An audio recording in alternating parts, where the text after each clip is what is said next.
Let's imagine for a moment that you are out of control, completely at the hands of others.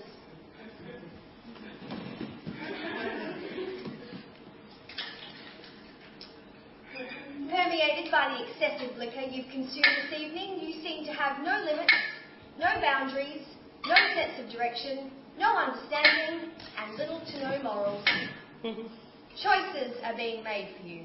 You're in no condition to be making them yourself. Your friends are taking care of you.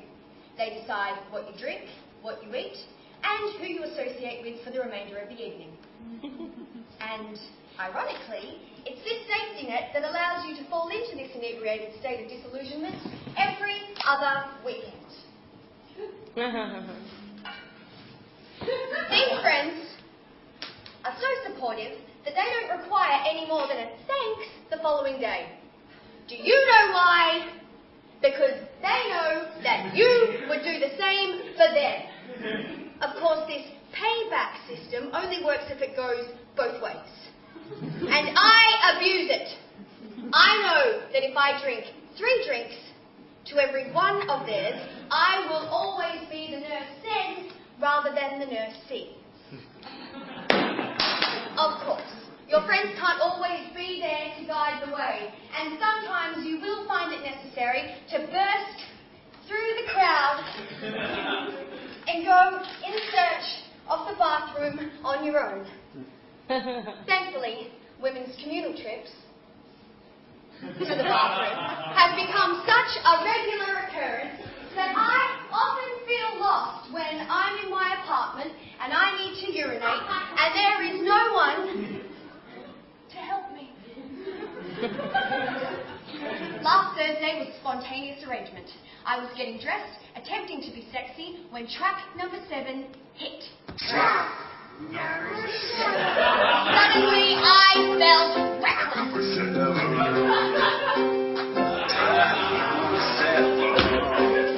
It's track number 7. Track.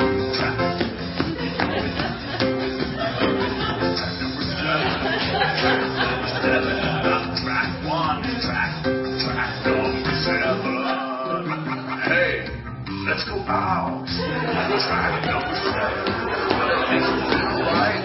Going all what it makes you feel like. Let's go. Let's go set you something home. And track number 7. Woo! That's so cool. Jesus, I scrubbed up well. Tonight was intended for me. It was more than rheumatism and an ache in my right shin.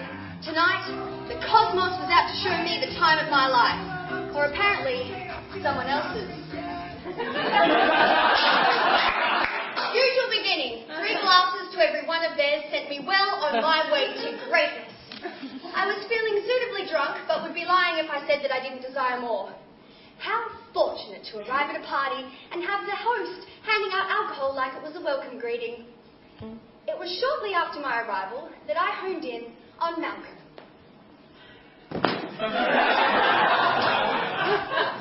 I'm not convinced that I was initially attracted to his appearance. On first glance, he just didn't seem to be my type. Put simply, it was a lusty animal attraction. A man with so much sex appeal radiating from his pores that for a brief moment I considered seducing him towards the lounge and fucking him in a ludicrous manner on the glass coffee table. There was only one thing holding me back. The waif-like skank attached to his arm put somewhat of a glitch in my plans. They were definitely married. She was wearing a white roll-neck sweater, a dead giveaway. Now, I know I'd had too much to drink, but intoxication allows me to carry out the same actions that I would normally with less social stigma. One of my more traditional friends may have dragged me into the light and convinced me not to do anything, but for the moment, they were nowhere to be seen. Then I continued with a few desperate attempts to make eye contact.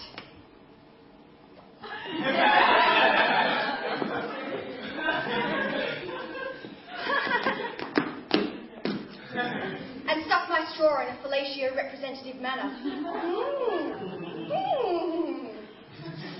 While my girlfriends talked phyllo pastry in the kitchen, I worked my magic on Malcolm. He was all mine. He was walking straight into my sticky web. As I passed him in the hallway, I lazily brushed my slinky wrist across his crotch as we made the final unspoken agreement. He was going to meet me very soon, and he was going to love it. I raced back to the kitchen and filled up my wine with the housewives before heading towards the bathroom. One last glance at Malcolm. He raised 2 tight fingers to his mouth, signalling 2 minutes, and winked. I into the bathroom and began taking off my clothes, looking for an area to prepare.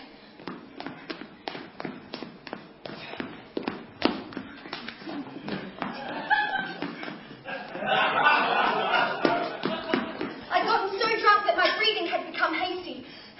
I needed to calm down. There is nothing sexy about approaching a beautiful woman in a discreet environment and having her wheezing and sucking on her inhaler. I place myself on the basin and try and mount it in a way that makes me appear vulnerable, yet dominant. Legs open, legs crossed, legs turned. Is any of this really going to matter? He's going to come in here, strip off his jacket and mount me no matter how I'm sitting. Shit. Is this thing going to hold my weight? Seems safe enough. Oh, I hear footsteps. Can't be long. Just perfect the pout, push up the bust, and I'm set. I warm myself up by stroking my fingers across my open chest. I run my digits up and down my body and can feel myself getting, well, prepared. However, in that hot, fateful moment, I feel my elbow begin to give way, and I begin sliding off the basin, heading towards the floor. In a last-ditch effort to save myself, I begin grabbing at anything I can, limbs flailing and heels snapping. My head dives into the cold tap with a thump. I give up all resistance and let my body fall to the floor like the limp crash dummy that it is. I raise my head off the cold tiles. I can feel blood pissing out of my eye, and it stings like a bitch. I can see the bathroom door in my peripheral vision. I should try and compose myself, but I'm having trouble remembering what I'm doing here and how I ended up on the bathroom floor. Am I concussed? In my moment of patheticism, the door handle turns, and it all comes back to me. Malcolm. Shit. The door opens, and I am way too humiliated to look up. There is a deadly pause, a short silence, followed by the sniggers of a crowd. I raise my bloody head towards the light. There, in the doorway, stands a slight figure silhouetted by the hallway lamps. The build is petite, the build of a woman. I begin grabbing for my clothes on the cold floor. I can't see shit. I try and compose myself despite the wary fact that I look like Quasimodo. I try and get a good look with my good eye. It's the wife. Malcolm's roll-neck sweater skank standing in the doorway. I can see Malcolm standing behind her with a smug of pride on his face. I can see their friends pushing one another out of the way to get a better look. Arsehole. He did this to me. He set me up. Gutless prick. I should go out there, head held high, and I should slap him across the perfectly constructed jawline with one of my cheap broken heels. If he didn't want anything to happen, he should have just said so. However, in my moment of defiance, Sweater Skag strolls in and tucks a $5 note into my bra. She giggles like a hyena on heat.